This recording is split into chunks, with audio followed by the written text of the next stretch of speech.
Alors, aujourd'hui, nous discutons avec Marie qui tient le blog La Lune Mauve.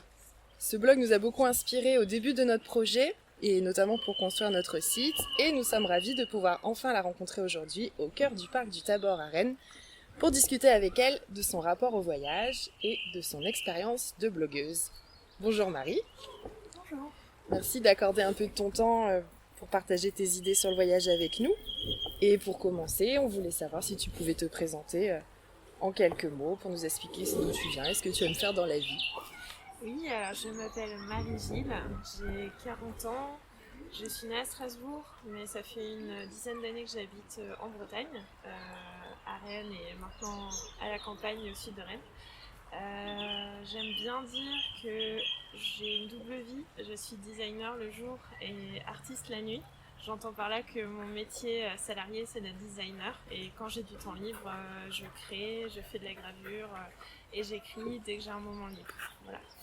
Et pour ce qui est de ce que j'aime faire, j'aime lire, j'aime chiner en vide-grenier, j'aime passer beaucoup de temps dans les papeteries et les magasins de beaux-arts et bien sûr j'aime voyager. Et du coup, si tu voulais présenter en quelques lignes ton blog à des personnes qui ne le connaissent pas du tout, on va dire à des néophytes, qu'est-ce que tu mettrais en avant pour parler de ton projet alors ? C'est un blog personnel, culturel et créatif dans les grandes lignes.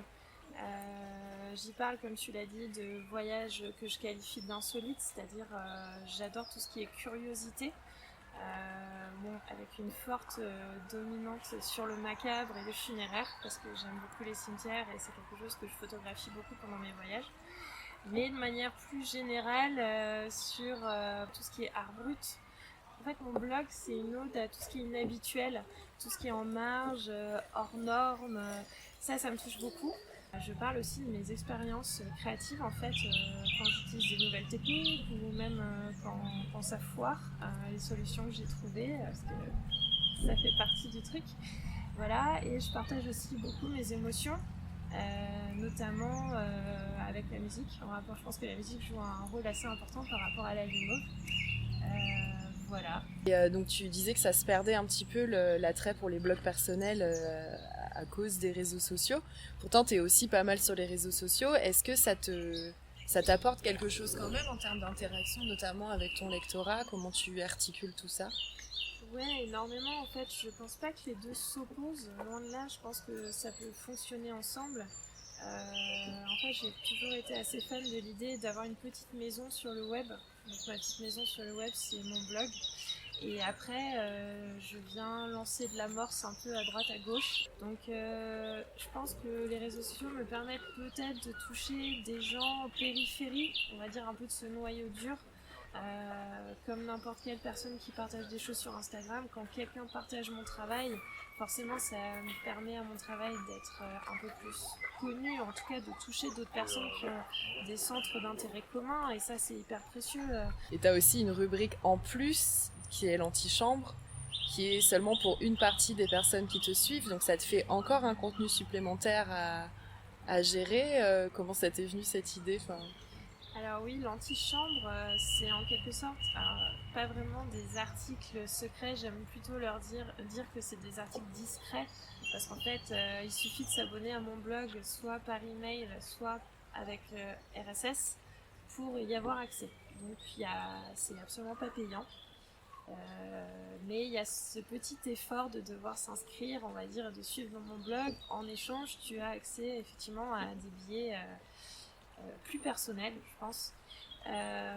Et comment ça m'est venu étant donné que j'ai toujours été quelqu'un d'assez introverti et très cérébral, qui réfléchit beaucoup sur tout. D'ailleurs, ça se reflète, je pense, dans la longueur de mes billets, qui sont très longs. Mais j'aime bien aller au fond des choses. J'ai horreur de rester en surface. Ça m'intéresse pas de publier très régulièrement juste pour dire 3 trucs que tout le monde sait déjà, quoi. Enfin, je trouve que pour moi, la valeur ajoutée de mon blog, après, je dis ça sans fausse modestie, mais je pense justement, c'est d'aborder des sujets qui sont en général moins connus et d'en proposer une vision originale, et j'essaie le plus possible sourcer. Parce que comme je m'intéresse souvent à des sujets qui ont trait à l'ésotérisme ou à l'occulte, et qu'il y a aujourd'hui beaucoup de choses qui sont produites autour des pseudosciences, avec le temps, j'ai pris conscience que c'était important de bien resituer historiquement les choses et presque, si j'osais dire, d'un point de vue scientifique. Après, je ne suis pas historienne ni historienne de l'art. Je fais tout ça vraiment en pure amatrice. Donc voilà. Mais j'ai pris conscience, en tout cas, et même moi en tant que lectrice, en lisant d'autres blogs, d'autres contenus, d'autres livres, que c'était important de toujours bien situer son sujet. Et voilà, j'espère que quelqu'un, par exemple, qui découvre un sujet, par exemple, j'ai publié un article sur les boîtes à crâne. J'adore. Qui existent en Bretagne et aussi ailleurs en France, notamment en Lorraine. Et ça m'a pris du temps parce que j'ai vraiment fait des recherches sur ce sujet et je livre à chaque fois la bibliographie pour permettre à des gens de vérifier déjà ce que je dis, de ne pas prendre ce que je dis pour argent comptant et de poursuivre leurs recherches si le sujet les intéresse. Bien, alors, on reprend en approfondissant un petit peu ton rapport au voyage. Pour toi, qu'est-ce que ça veut dire le voyage et à quoi ça te fait penser quand on te dit ce terme ? Eh bien, j'ai pas mal réfléchi à cette question. Pour moi, le voyage, ça m'évoque de la métamorphose, en fait. C'est l'idée qui me vient. En fait, je me suis rendu compte que, en général, je reviens jamais tout à fait la même d'un voyage. J'ai toujours l'impression de laisser une petite partie de moi, mais aussi d'en ramener une autre. Tu vois, un peu comme si je collectionnais les pièces de puzzle. Alors, je trouve que moi, ça me fait toujours beaucoup cogiter quand je voyage. Mais souvent, quand un voyage intervient, alors je m'étais vraiment sentie en pleine période de sécheresse créative, je reviens et en fait j'ai l'impression vraiment chaque jour, tu sais, comme dans un jeu vidéo, ma jauge de créativité et d'énergie se reconstruit petit à petit. Et quand je rentre, j'ai souvent plein d'idées, parce qu'en général, vu les programmes que je fais, d'aller voir des musées, de visiter des jardins, d'aller voir des super beaux cimetières, tout ça, et je prends beaucoup de photos en voyage, donc tout ça, ça me fait autant de références visuelles qui me font du bien, qui remplissent ma boîte à inspiration et qui me reconnectent un petit peu avec ce que j'appelle la source avec un S majuscule. C'est vraiment le fait d'être inspiré, d'avoir de l'énergie, d'être prêt à tout pour créer, parce que c'est vraiment une raison de vivre. Donc pour moi, je pense ça sincèrement, c'est que quand on est artiste, on a besoin un peu de cet inconfort qui va souvent de pair avec le voyage, parce que par définition on n'est pas chez soi, on n'est pas dans son endroit, dans son petit cocon habituel. Je trouve que c'est important de se confronter à quelque chose d'autre, à une sorte d'altérité, que ce soit un territoire différent, des paysages différents, un climat différent, une langue différente, ou aussi des gens bien sûr différents. Ça c'est très important d'être pas trop bercé, de pas trop se laisser bercer. Et pour moi ça fonctionne un peu par alternance, si tu veux, des zones où j'ai besoin d'être un peu bouleversée, chamboulée, de découvrir des choses, tu vois, j'essaye d'avoir un regard assez juvénile sur les choses, de pas être blasée, et voilà. Et d'autres fois où j'ai vraiment plus besoin de périodes où je vis presque recluse en fait chez moi, dans mon atelier, où j'ai vraiment besoin de laisser tout ça ressortir dans une forme différente.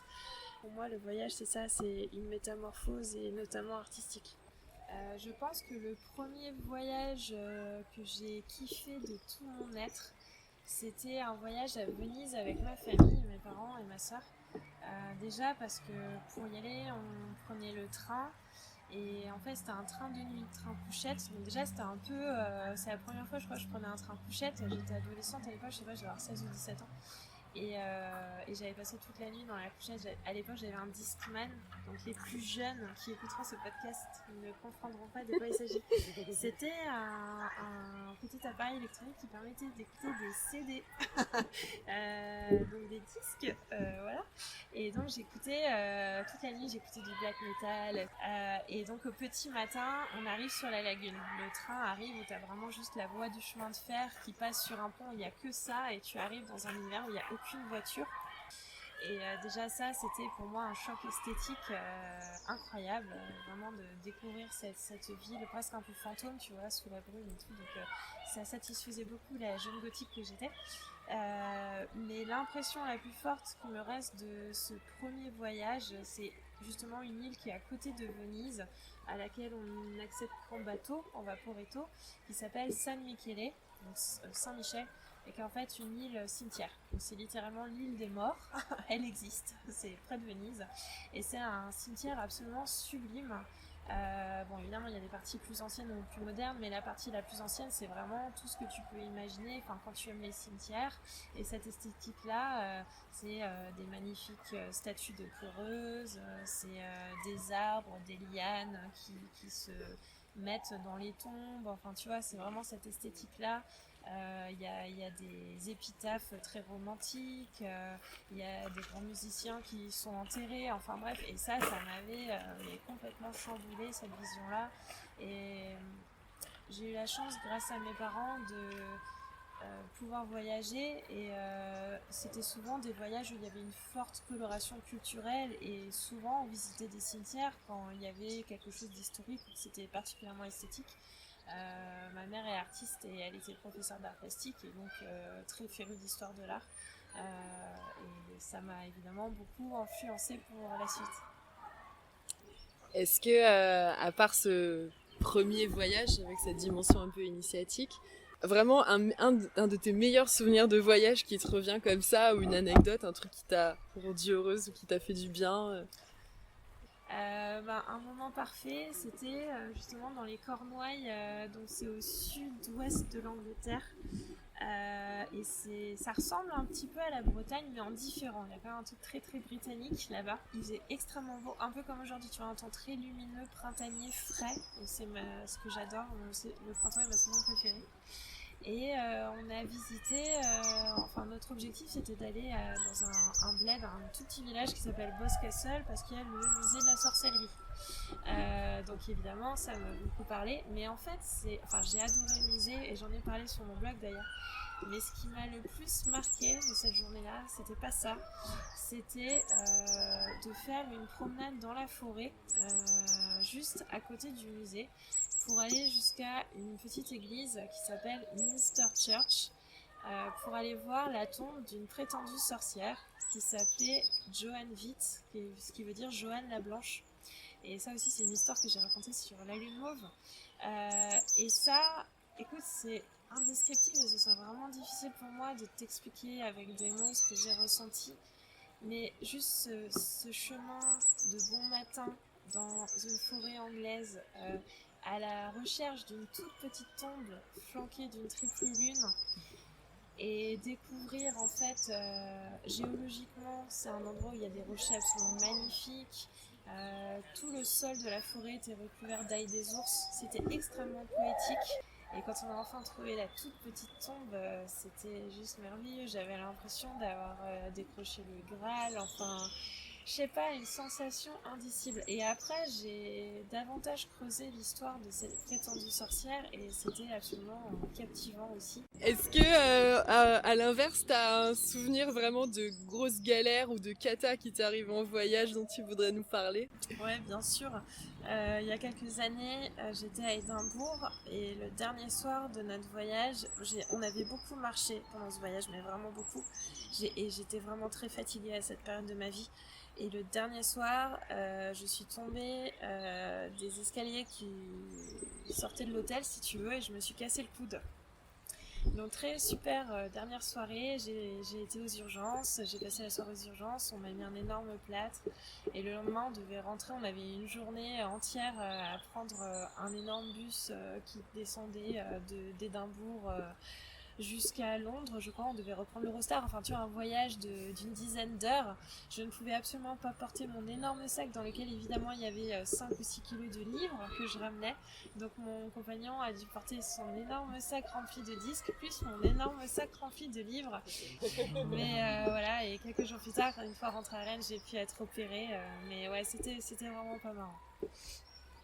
Comment est-ce que tu choisis tes destinations? Alors, à part celles que tu connais déjà et où tu as envie de revenir, concrètement, est-ce que ça vient comme ça? Est-ce que tu as des outils que tu utilises pour choisir où tu vas? Comment tu fais? Honnêtement, non. C'est souvent le budget qui est le premier critère, pour être très pragmatique. Et il y a aussi le choix de ne pas voyager en avion autant que possible. comme je vis en Bretagne et que notre destination préférée c'est le Royaume-Uni et l'Irlande, c'est facile d'y aller en bateau avec le ferry et une fois sur place, soit d'utiliser les transports en commun, bien qu'ils soient beaucoup moins développés je trouve qu'en France, ou alors maintenant on a notre voiture, donc c'est vrai que dans la mesure du possible j'aimerais aussi qu'on puisse éviter de prendre la voiture, mais il y a des lieux insolites qui sont tellement nichés dans la campagne, dans la forêt ou dans la montagne par une contrainte de temps, tu as aussi un petit programme à respecter, tu peux pas passer autant de temps que tu voudrais toujours à tels endroits pour l'atteindre. Bref. Donc ouais, je note beaucoup d'idées de voyage au fil du temps. Il y a un site qui est classique, mais je vais rien vous apprendre, c'est Atlas Obscura, qui est souvent le tout premier site que je vais consulter quand je connais pas un endroit précis, ou juste, même si je connais un endroit, mais pour vérifier qu'il n'y a pas entre-temps eu de nouveaux lieux intéressants à visiter. Mais sinon, Internet est mon ami. J'utilise beaucoup Google Maps pour visualiser où sont les choses et commencer à préparer des itinéraires. Ok, bon, et ben merci beaucoup pour tous ces détails et ces petits tips qui vont nous servir à nous aussi, je pense, quand on aura envie de rebouger. Et ben à bientôt peut-être pour d'autres collaborations ou projets entre la Lune Mauve et Voyage en Terre Comptée. Merci beaucoup à vous, avec plaisir. Voyage en Terre Comptée est un blog de voyage collaboratif. Pour nous envoyer vos textes, référez-vous à l'adresse en description.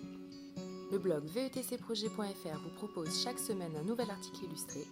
Carnet de voyage, chroniques de rando, urbex, découvertes de lieux insolites, arbres remarquables, histoires de fantômes. Bienvenue dans la communauté Voyage en Terre Comptée.